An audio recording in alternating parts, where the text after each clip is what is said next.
Hi, and welcome to episode 4 of ITS Now. This week we're going to catch you up on some ACL athletes and how they're doing and their progress, as well as discuss jump landings and jump stops even more.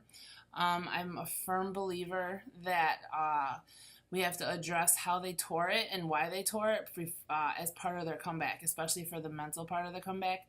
They have to overcome that fear of doing it again. So, first things first, jump landings and jump takeoffs. Let's do jump landings.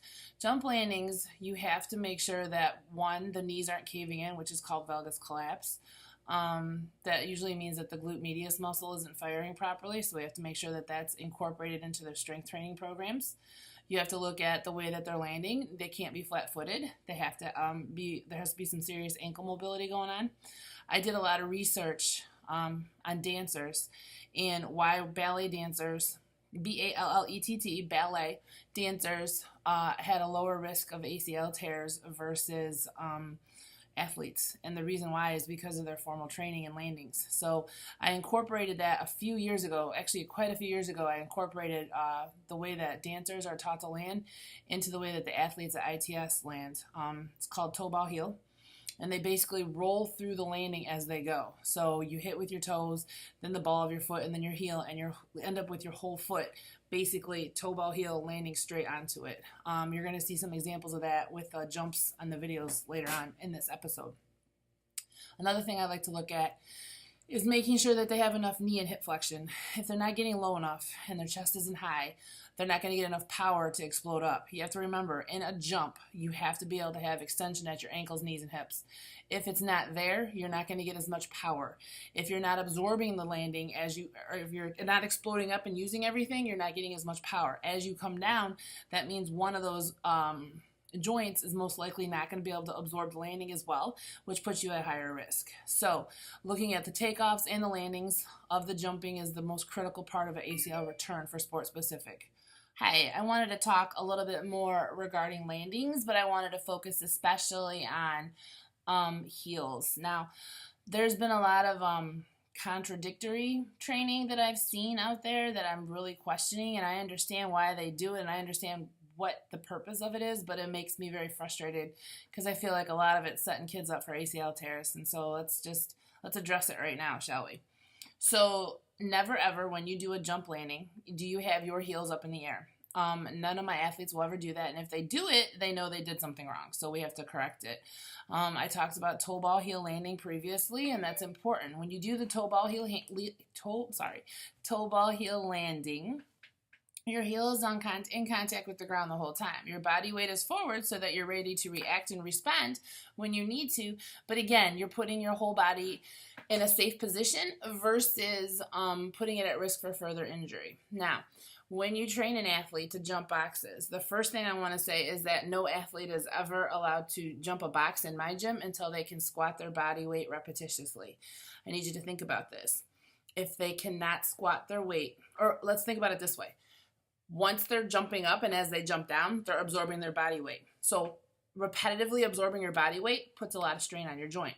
If you cannot squat your body weight repetitively at least 10 to 20 times, what makes you think over time your body won't wear down, right? I mean, obviously jumping and everything else, your joints do wear down over the years. However, when you're a young kid growing, what's the point of putting you at greater risk? There's no point for boxes until they can at least squat their body weight. Okay, done with that tangent.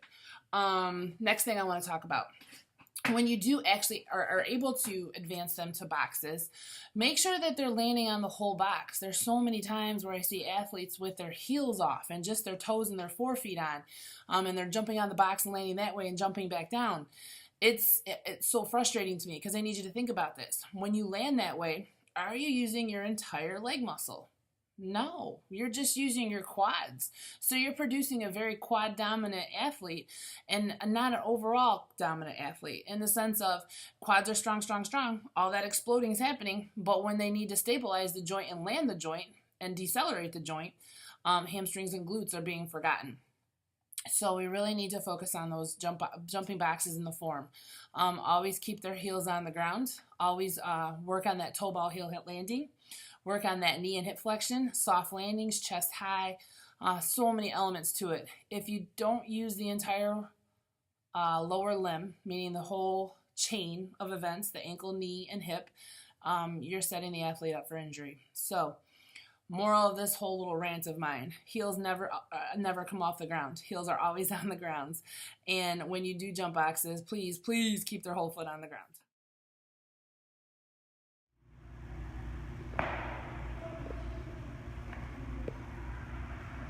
That was a good extension.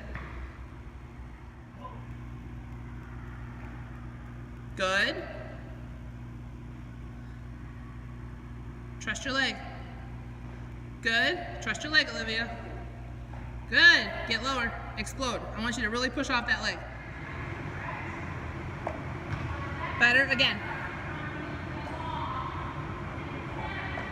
Yeah.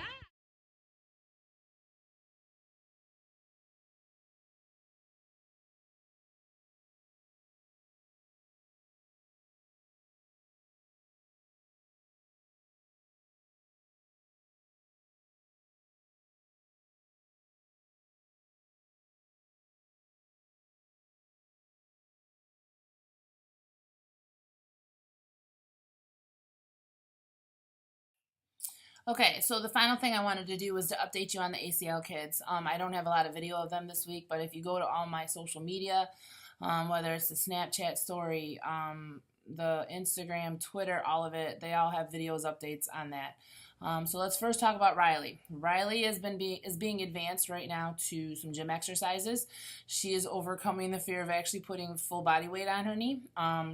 She's doing well. She's about 3 weeks post, and I can't wait to see what she does this week. Maya is going on 9 weeks this Tuesday. We started squatting with the bar, and we started doing a lot of hinging at the waist. If an athlete cannot hinge, push, or pull, then we got some issues, because honestly, if you think about it, that's all athletic activity. So Maya's being advanced to that. I'm hoping to maybe teach her deadlift by this end of this week, possibly next week. Logan, haven't seen him this week, but he'll be back next week. And then we got Bree. Bree is doing well. She's on her own right now. She'll be back in a couple weeks. But I know that she's doing her strength training like she's supposed to. I started with Marissa this week. She's about 2 months post. She's a U of M Dearborn basketball player. She's got some energy that I love. She wants to work, and she's ready for it. So I had one full session with her this week, and it was cool. I got to see what she was able to do. She knows her weaknesses, and it's going to be exciting to see this one come back.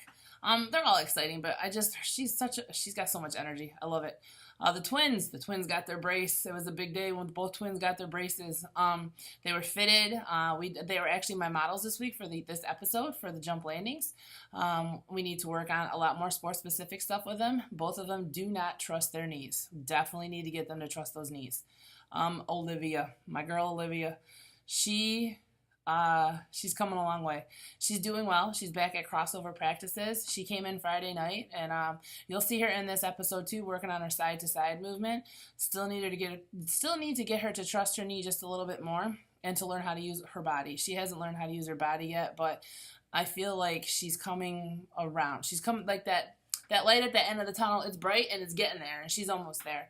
Let me see. I start with a new guy, but he's not new to the gym. Dominic, I start with him next week. He retore his ACL last year, I want to say. Yeah, last year. He has surgery Tuesday, so good luck, Dominic. And I can't wait to get back into working with you on this Friday. So that's pretty much it right now. Next week, I'm excited we're going to veer away from ACLs a little bit, and we're going to talk about the injury prevention programs, and I'm going to send you some videos and show you some things that we did at the clinics all week. So hope you have a good week, and I'll see you soon.